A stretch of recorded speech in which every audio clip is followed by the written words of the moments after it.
Hey guys, it's Twitty Tech. Today I'm going to talk about a little bit of news, a little bit of rumors, and a bit of comparison video too. It's going to be about the upcoming rumored Prime flagship phones from three big manufacturers. We have HTC with the HTC One M8 Prime, from Samsung the Galaxy S5 Prime, and then from Apple, the iPhone 6 5.5-inch phablet. So they came out with flagships, most of these carriers, not too long ago. The flagships were supposed to be the top of the line on their best phone that your money can buy.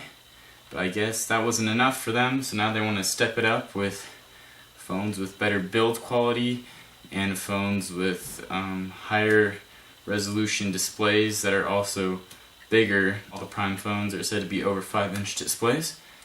So I'm going to be talking about those three Prime phones. I'll leave links in the description to jump to each one if you don't want to watch all of them. Alright, so let's first talk about the HTC One Prime. It's said to feature a larger screen than the HTC One M8. So it's going to have a 5.5-inch QHD display over the 5-inch 1080p display of the HTC One M8. The One M8 has gotten a lot of praise about curved aluminum body, which is aesthetically pleasing, but the One Prime is said to be made out of new material, which is a mixture of aluminum and liquid silicone, which the leaked renders may give us a hint at what this material would look like. Thanks to EvLeaks. From the renders, you can also see the One Prime will keep a feature that was talked about a lot on the One M8, which is the dual camera system. The One M8 has a 4 ultra pixel dual camera. They use a second sensor on top to gain information about the depth of the subjects, which allows you to change the focus after shooting the image. One Prime may step away from the controversial 4 megapixel and up it to an 18 megapixel dual camera. Maybe why the camera in the leak has a bump on it. It bumps out, but we'll see. Going away from the outside, inside will be different as well. It will have a Qualcomm Snapdragon 805 quad-core processor, 3 gigs of RAM, which are upgrades from the One's Qualcomm 801 quad-core processor, and 2 gigs of RAM.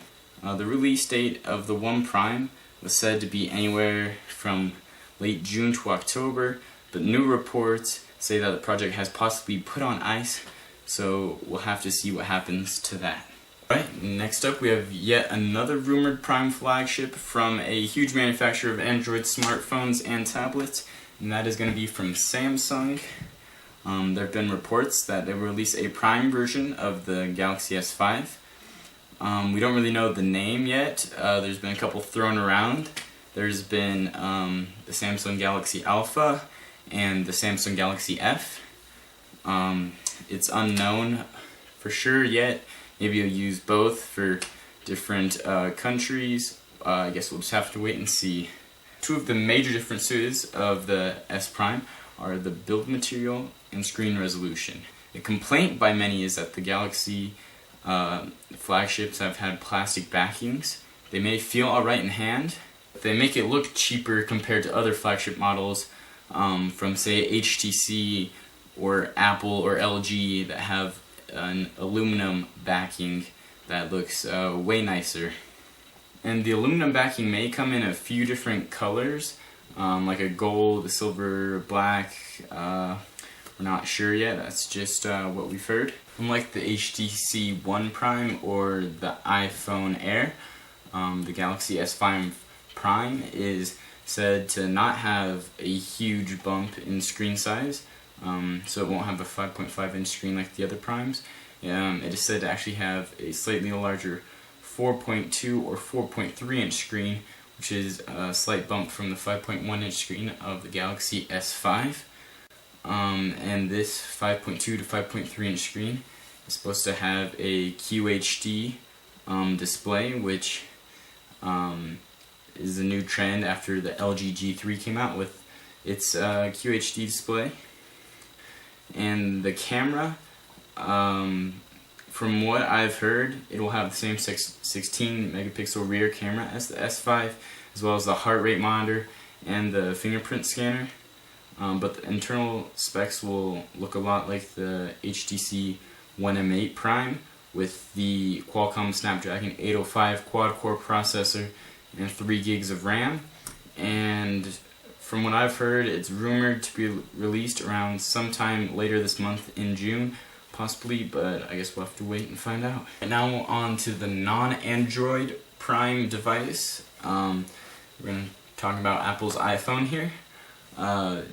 This year, Apple's supposed to release 2 variants of the iPhone 6, a 4.7-inch one and a 5.5-inch phablet iPhone, which is possibly called the iPhone Air. Unlike the other Primes, we haven't really heard much, or there hasn't been that many leaks about the 5.5-inch iPhone Air. Although it is supposed to have the same design as the 4.7-inch iPhone 6, which there's been a lot of dummy mock-ups floating around, which have the iPod-ish looking design, where it's the aluminum all on the back and curved around the sides. So we'll probably expect to have that same looking body. The lock button has been on the top of every previous iPhone, but on the bigger variants, it's supposed to be moved to the side, so that way you won't have to shimmy your hand up to the top to try to click it. On the dummy models, the camera of the iPhone 6 sticks out slightly, maybe because of optical image stabilization, but that is unconfirmed. That's just a theory, or just because the phone is going to be so thin that it has to stick out. For the resolution of the camera, we haven't heard much about that yet. Some say it may stick with the 8 megapixel, but have a larger sensor, or it may be bumped up to a 10 or 12 megapixel resolution. I guess we'll have to wait. So like I said before, I'll have a 5.5-inch screen that's said to have the digitizer fused to the glass, and the glass may be sapphire crystal. This is supposed to keep it really thin. But as for the resolution, unlike its prime competitors that have the 2K QHD display, the iPhone Air's resolution is said to be 1704 by 960, which will keep the 16:9 ratio, and it will be easier for developers to make apps for the bigger screen. So for the inside, it's most likely going to have Apple's A8 processor with an M8 coprocessor, but it may only have a gig or 2 of RAM compared to its prime buddies with 3 gigs of RAM. The release date of the iPhone Air, or the iPhone 6 5.5-inch screen variant, is unknown. There were rumors of some delays, but it looks like it may be caught up in time for September release. Apple might release the 4.7-inch and the 5.5-inch variants at the same time. I guess we'll have to wait.